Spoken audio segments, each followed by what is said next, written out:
we got to be very careful of using the underwriting tool because number one, it's garbage in, garbage out, right?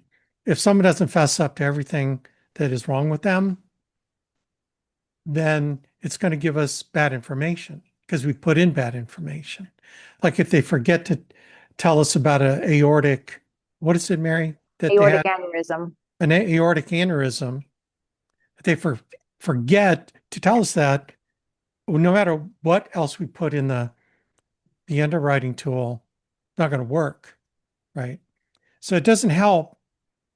And this is something I learned a long time ago. So I'm kind of go back to the old guy, get off my lawn guy. Okay. One thing we learned right away when we started doing mortgage protection.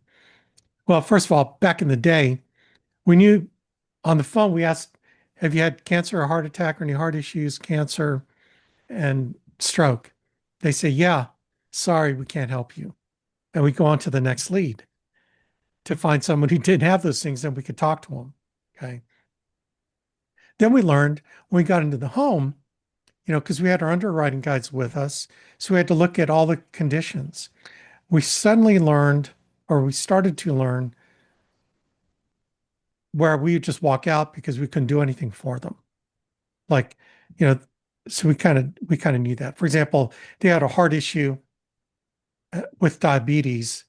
Instantly, like we couldn't do anything for them. Now you got diabetes plus heart issue, then it's guaranteed issue, right?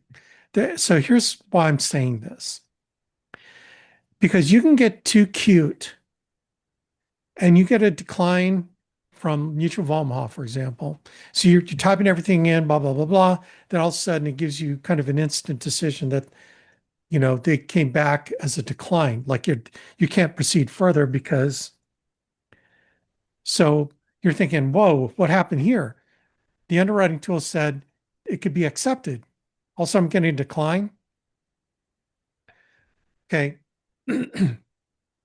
So then in your mind, it's going, well, if they can't cover them, let me try the next company and let's see if they can cover them. So you go through the app and then boom, they get declined again.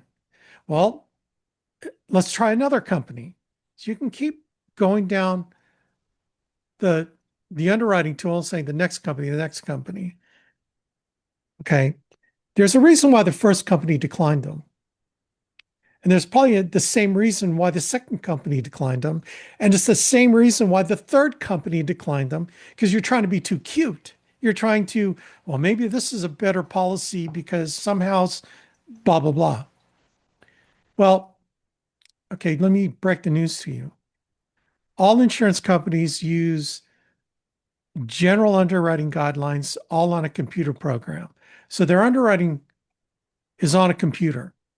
Now, they tweak the underwriting for what they're able to price properly for the way the product was priced when it was invented. So they can give a few points for um, insulin diabetics, or they're a little bit friendlier to insulin diabetics because they price other parts of the underwriting harder. So they kind of know the give and take. But generally, if it's a decline for one company, generally it'll be a decline for another company. Like sort of a rule of thumb, but not always. Okay. Again, I don't want to be too cute. And how do I know this?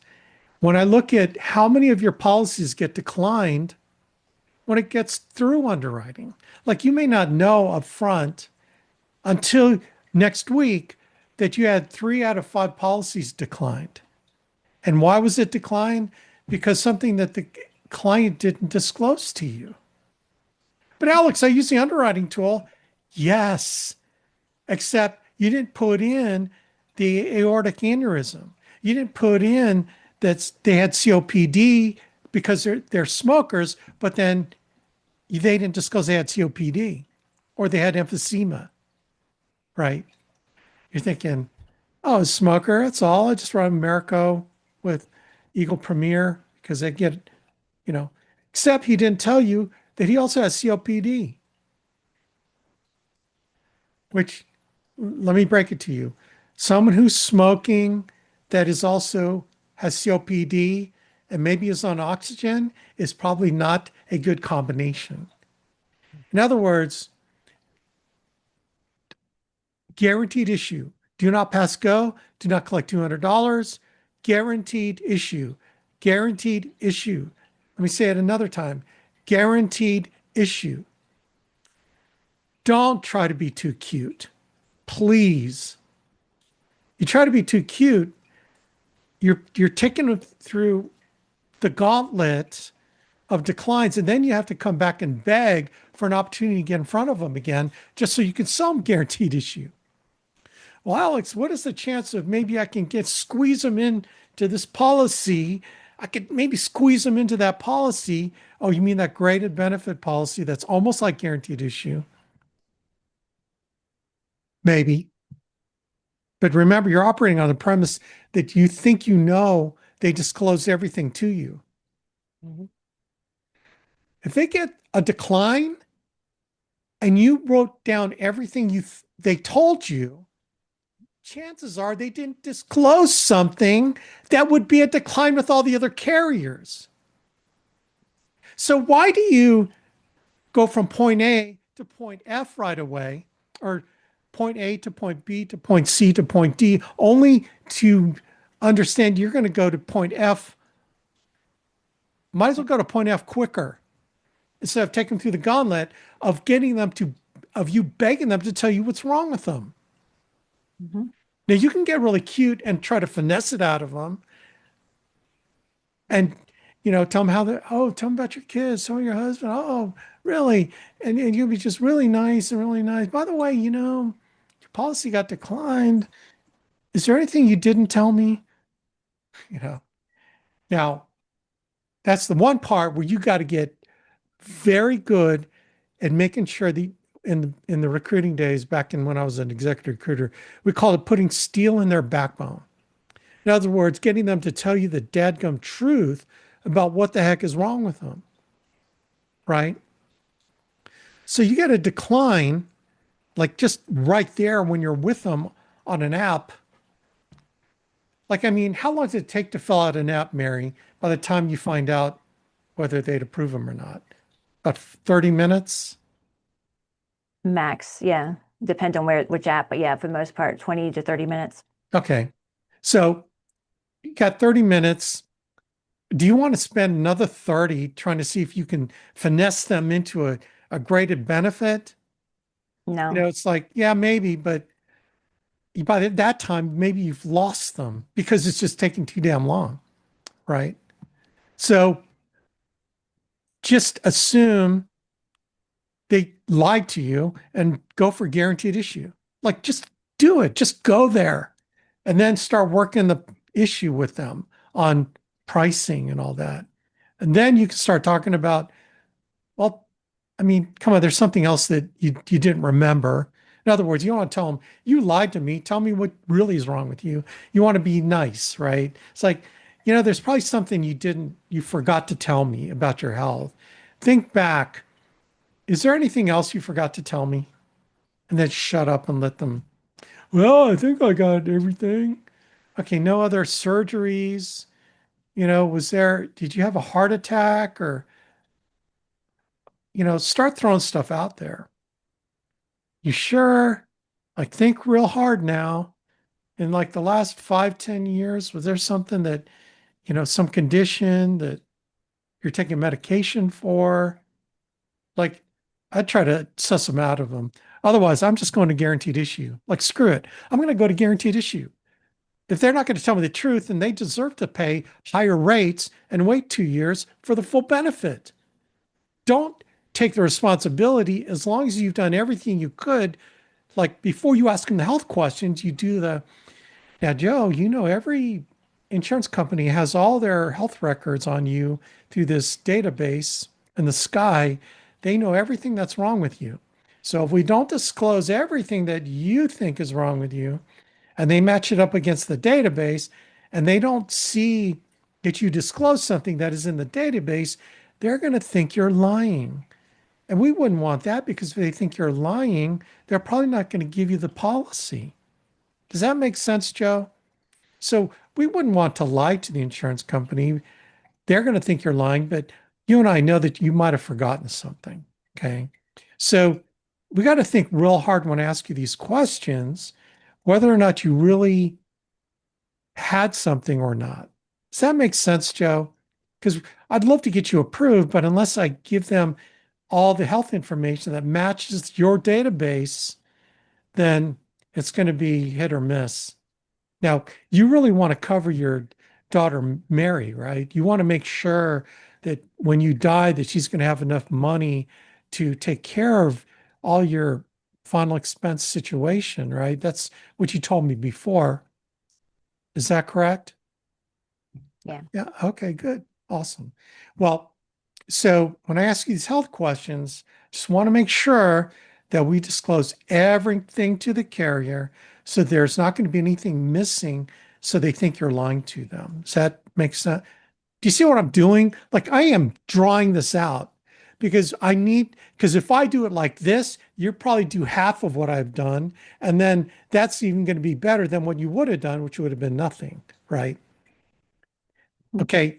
I need to know that you understand what I said. Like type a one in the message box that you understand totally what I'm saying. I'm trying to save you needless pain and suffering. Now, I don't want you to go to the other edge where every health person automatically gets guaranteed issue because there are companies that teach agents to do that. Everybody gets guaranteed issue because they just want it to get issued and get paid. Okay. I'm not saying that. Please don't misconstrue what I'm saying. But what I'm telling you is if they got declined and it's like out of left field, then there's something they're not telling you. There's something absolutely that they're not disclosing. And if you can't pull it out of them, then go to guaranteed issue right away because they seal their fate as far as I'm concerned. We try to do the best thing for them. We try to tell them don't lie, but they continue to lie about it. Then, hey, let's just go guaranteed issue. Okay. So again, we don't want to go to that other extreme, but at the same time, let's just cut to the chase, baby. You know what I'm saying?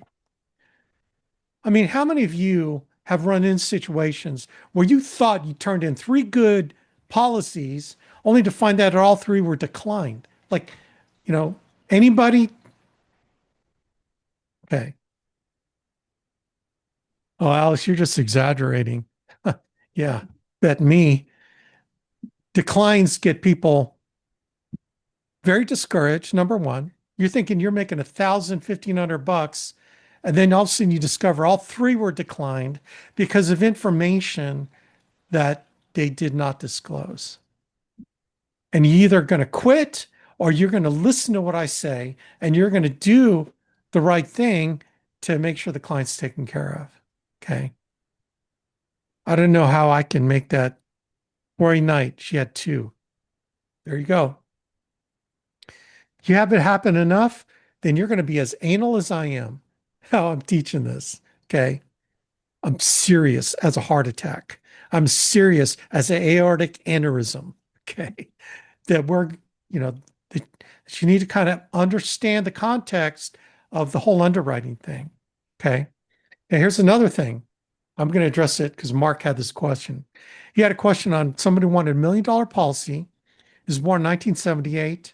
He's got deep vein thrombosis. He wants $1 million policy. Okay. And Mark did the right thing. Hey, I'm going to have to look into it. Absolutely going to have to look into it. And I would like rebook the appointment and say, you know, so here's the thing, Mark, when someone has very detailed information about their health like that, and they want $1 million policy, chances are they've already applied through several different agents and they probably got declined. Okay. It's probably what That's happened. absolutely right. That's Not to why they're mention. asking you Mhm.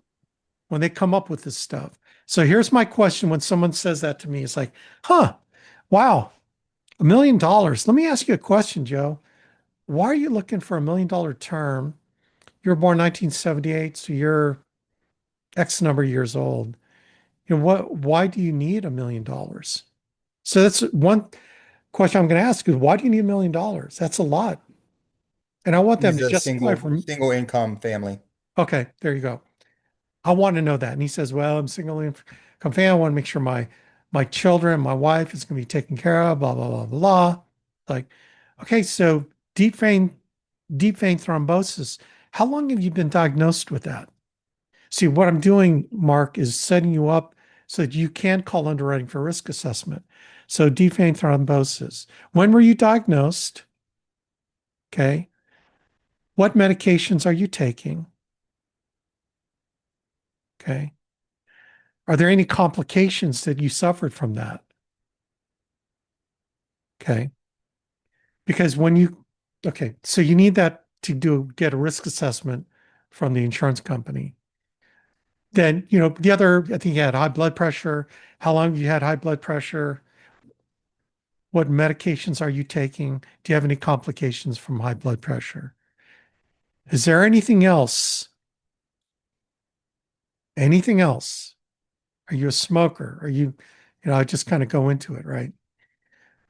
Then now it seems like you want $1 million. I'm curious, have you ever applied for life insurance while you've had these conditions?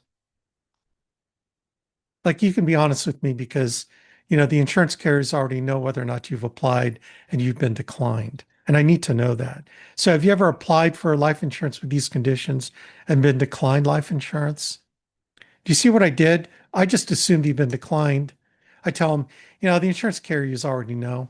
So it'll help me to get you covered if I know what your experience with this. So have you ever been declined insurance for the issues that you have?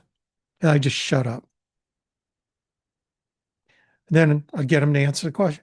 Well, yeah, I applied a year ago and they declined me. Oh, what company was that? Mutual of Omaha. Oh, okay, Mutual of Omaha.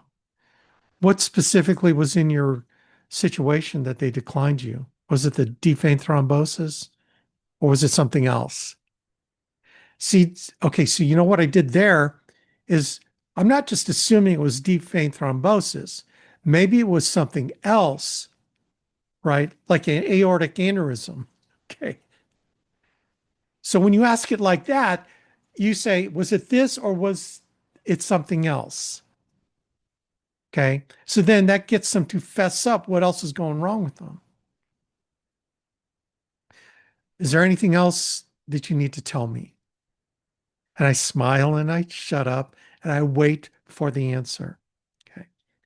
Once I get all this information, Mark, then I'll tell the client, listen, I'm going to have to do some homework here. Now, are you serious about getting your family covered with insurance? I'm going to hang the next appointment on him telling me that he's serious about taking care of his family. Like, I'm going to do some homework here. I'm going to call some carriers, see if what we can do for you. But I need to know, are you really serious about going through the process of seeing what company would cover you with all your issues? And I say it just like that. I'm not nice, right? I'm not overly nice. Well, I wonder if you could just, tell me, like, are you really wanting to cover your families? Like, do you really love them that much? Do you want to cover them? Because I'll be happy to do all the homework and all the work it's going to take to find out whether or not we can cover you. But I just need to know do you really love your family? Like, you were talking about Christ and God, and like you have this Jesus moment that you really should take care of your family before the Lord takes you to heaven? No. You say, Joe, now you serious about wanting to take care of your family? Because I'll put the work in to find a company that will do something for you. It may not be exactly what you're looking for, but don't you agree that if I can get you something that could help your family, should you die, that it's better than getting nothing for them? This is where I put their feet to the dadgum fire.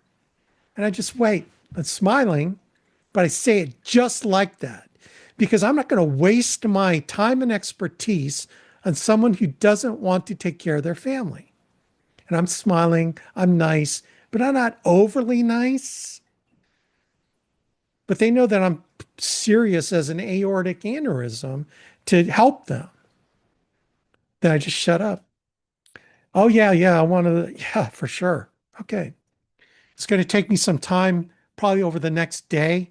I'll be able to maybe find a carrier. Maybe we can look at some options. It may not be $1 million, but maybe we can get you something. Okay. So let's book an appointment for tomorrow afternoon, 3 p.m. Are you going to be around? Yeah, 3 p.m. works. Okay, great. Now, are you going to be there? Because I'm going to put the work in, but I need to know that you are absolutely going to be there when I call you. I'll call you at 3 and I'll have some choices for you, but I need to know that all this time that I'm going to put into this is not going to be in vain. You're going to be there at 3 p.m. There's no doctor's appointment. There's no kids' soccer game. There's nothing else going on. No, no, 3 p.m. will work. Okay, great. Okay, I'm going to lock it in for 3. I'll call you at 3 p.m. Okay. And I will have some options for you. All right. Okay. Then what you do is you get on the phone right away to Transamerica, um, Mutual of Omaha, Foresters, Your Term, that have term products. And then I would call, request underwriting. I mean, Bruce knows how to, you're under Bruce, right? Yes. Okay, so Bruce knows how to do this. But you call underwriting, you call the carrier and say, hey, I need an underwriting risk assessment. So they're going to say, okay, I will connect you to underwriting risk assessment. So then you talk to underwriting, they'll say, hello, yeah, hey, this is Alex, and I've got a client. The client is 53 years old. He's got deep vein thrombosis diagnosed 15 years ago. He takes blah, blah, blah, blah medication, right? That controls it or whatever. Then he also has high blood pressure. He's been on high blood pressure medication for 20 years. He takes losartan, 100 milligrams daily. He's got this thing and blah, blah, blah. Now, he's looking for $1 million term policy. So I was maybe thinking your term or, the Mutual of Omaha term, whichever term policy. What do you think? And then you just shut up. Now, here's what you're going to learn from underwriting. They're going to ask some questions. They say, huh, well, based on the deep vein thrombosis, did you ever go through this particular procedure? Oh, I don't know. I didn't know to ask that question. Okay, what is that procedure again? Blah, blah, blah, blah. Okay. So tell me, what difference does that procedure make if he got it or if he didn't? So you want to know what you're dealing with, right? And you don't want to just get off the phone, call the client, hey, did you do this procedure? And then get back on the phone. I want to know the options. So, okay, can you give me a risk assessment if they did get the procedure and another one if they didn't? Okay, they say, well, I don't think we can go up to 1 million, but we can probably do 500,000. And he'd probably be rated at table 6. Okay. And that's if he didn't get the procedure. If he got the procedure and everything was good, we can probably do table 4 and he can probably go up to 750,000. All right, cool. Thank you very much. So what does that all mean? That's when you go to Bruce, say, Bruce, how do I put table 6 rating in the Mutual of Omaha term application? And Bruce will tell you where to go. Okay, you click here on the underwriting thing, choose table 6, and it'll adjust all the rates, right? You know, that's who would do it. Or Joy can help you, but Bruce is your upline, so he should be able to help you. That's how you get underwriting risk assessment. I don't care what carrier, just say, hey, I need underwriting risk assessment. Sometimes they'll say, what product? Well, I'm thinking your term, Force is your term. Okay, I'll have you talk to those underwriters. So sometimes it's specific to the type of product you're writing. Okay. But at the end of the day, you're going to get some kind of number from them where they say, no, there's no way that we're going to be able to cover them. Okay. So he's looking for term. He's going to get declined on any kind of term. So guess what? We fall back to whole life. So If we're at Mutual of Omaha with the underwriter, then it's say now that's a decline. Okay. Well, what could he get with Mutual of Omaha products? Can he qualify for Living Promise graded? What can he do there? Well, looks like based on what you told me, he could probably get Living Promise graded benefit. Okay, what's the max amount that he can get for that? I mean, you should know that because it's, in the underwriting guides, but it doesn't hurt to ask them. Okay, Mark, are you kind of getting the flavor of doing a little bit more nerdy insurance agent underwriting on someone who wants $1 million term? Yes, sir. Okay. It's a very simple process. I mean, it's very boom, boom, boom, boom. Okay. But if that's what the client wants and needs, then, we'll do our best to get it. But at least what you'll do is you're going to educate yourself on underwriting. So you're not going to leave the underwriting knowledge to an application. Okay. It's a thinking man's game. It's a thinking woman's game. And as you start learning the world of underwriting, then you can, situationally get someone covered that has an unusual situation. If it's final expense, baby, do the path of least resistance, like I just taught earlier. But when you come up into a very specific situation where someone's serious about protecting their family, that I'm going to do the work to help them, right? I'm not going to do it until I know they're serious. Does that all make sense? Yes. Does anyone else have any questions? Or is this new to everybody? No, this was spot on. Thank you. All right. When you also have to uh, set their expectations when you're talking, if $1 million versus a whole life. Well, I guess we do have. Well, I told him that. I said that. Yeah. I said, Okay. I said, I'm going to try my best to see what we can do for you. They may not give it to you. They may. I'm going to give you some options based on what your real underwriting scenario is. Okay. Again, this is a person with look for $1 million. They've got some issues. I'm just not going to try to shove them into a simplified issue term, knowing that probably they're going to get declined. But, apparently the Integrity Connect underwriting tool can cover term policies. Okay. But for $1 million term, I don't know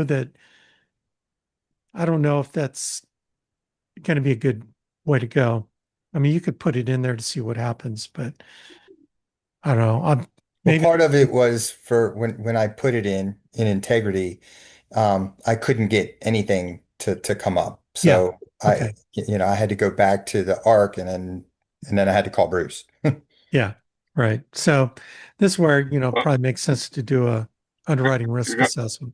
wait, you also got to remember, like I told, like I mentioned to Mark on the phone. I I forgot. It's been a while since I did term, and anything over 400,000, you can't. They won't allow 400,000 for his age without going fully underwritten. Right. Couldn't go simplified issues. Right. That was the problem I think he had. Yeah. And, Yeah, that's nothing we're, would come up because of that. yeah. And we're not wild on fully underwritten too, by the way. If we can get them in a simplified issue term where they don't have to go through underwriting, the only issue here is deep vein thrombosis, which probably simplified issue wouldn't handle. Right. So, there you go. I mean, did you try deep vein thrombosis on a simplified issue term under 400,000? I was going through the application because that's all the higher it would go is 400,000. Right. I'm just But saying in the underwriting tool, just throwing, 300,000 with someone that of his age that has deep vein thrombosis.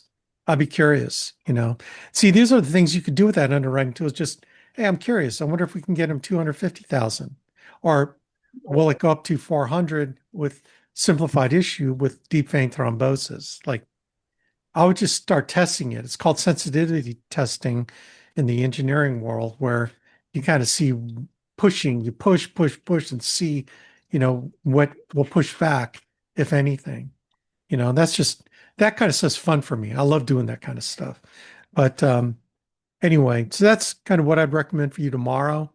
When you get a chance, like in the morning, call underwriting, and they're going to probably ask you questions that you can't answer, which is good. That's the learning process. Then you can know next time you can call you call the client, hey, I just need a few more things, or you can text them, hey, just a couple more things I need from you. Like, what was the date you were diagnosed, or roughly what year and month or something, so I can, you know, check with the carriers. So here's the thing.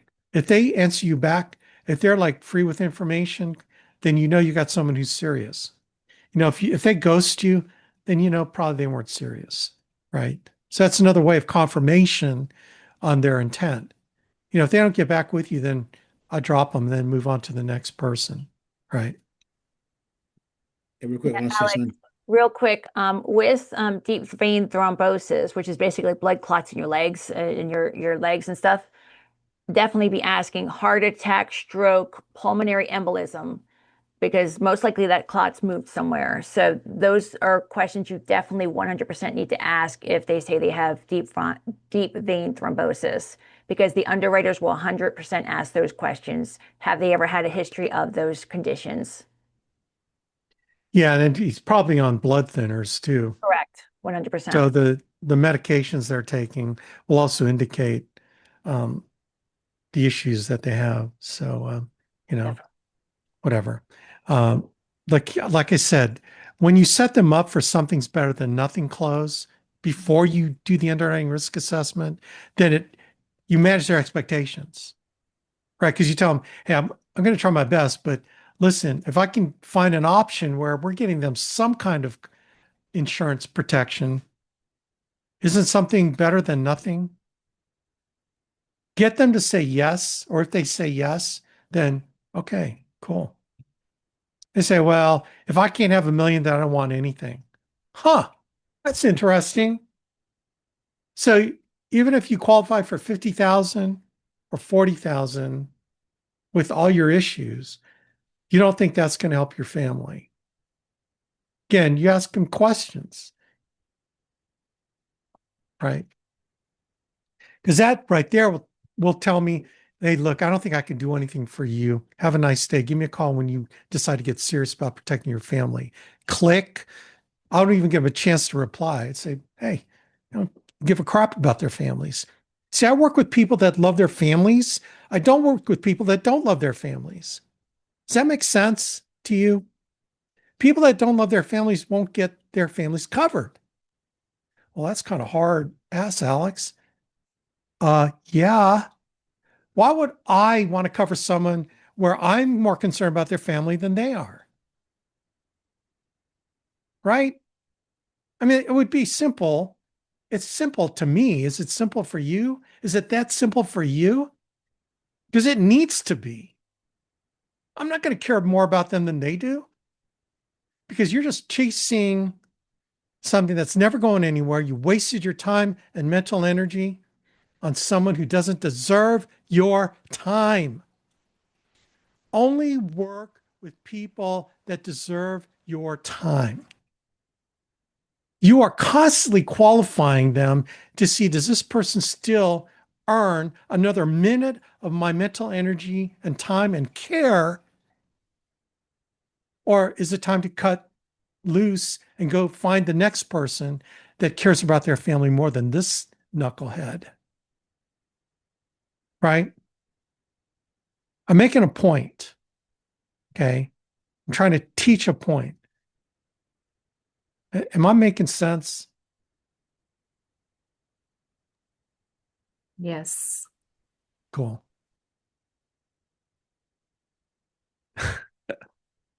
If that's how you are, Alex, I'm going to quit. It's like, dude, then I've saved you so much aggravation, because maybe there's a better occupation that you need to get into, because it's not this one. It's not this one. In fact, you shouldn't be in sales, because all sales is, does the client deserve my time to serve them? If they don't, I need to find the next one that does. So, okay, good. I hope that really helped everyone. Thank you, Mary. Appreciate that. Um,